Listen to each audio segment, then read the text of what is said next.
Alrighty, so I'm a beginner tricker, and a problem that I have had and still have is not exactly knowing how to train.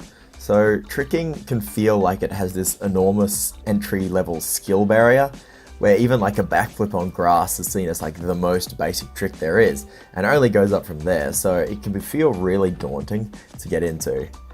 To do tricking combos, you basically just need to be able to do each individual element relatively confidently. So when you're a beginner like me, a lot of your time will be learning or improving your individual skills, not necessarily working on your combos. In my example, I can do a round off backflip pretty easily, but in each of these examples, I'm going to be shortening my run up to each time, eventually taking it just to stepping straight into it. If you're not at the stage where you can do flips or you don't feel confident doing going over your head, there's other things you can practice, like kicks, car wheels, scoots, and whatever else. The best combo I ended up doing in this whole session had actually no flips in it at all, and I'll be showing it at the end. Most of my sessions at this stage of my tricking skills is just going to be me going out and trying to learn one new trick or skill, but today I'm going to be trying to put stuff together in some basic combos. Now there are some really good resources out there on YouTube with some really basic combos that pretty much anyone can do, which I'll link in the description.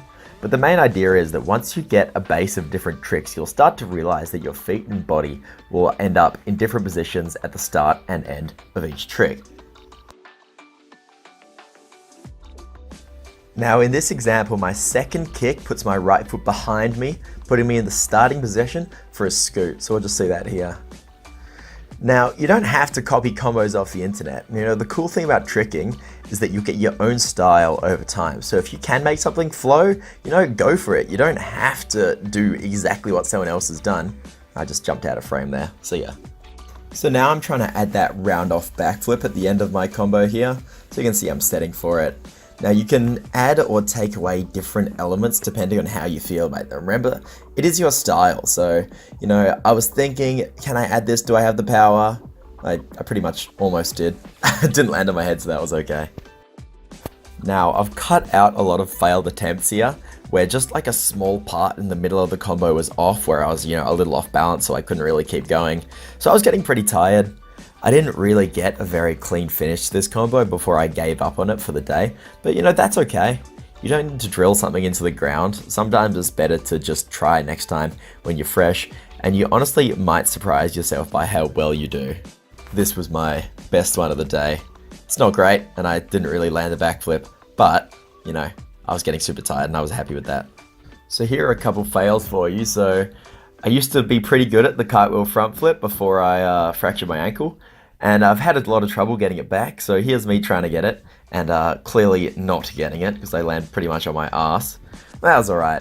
So I'm kind of just showing you this to show that you won't always get the tricks you want to do.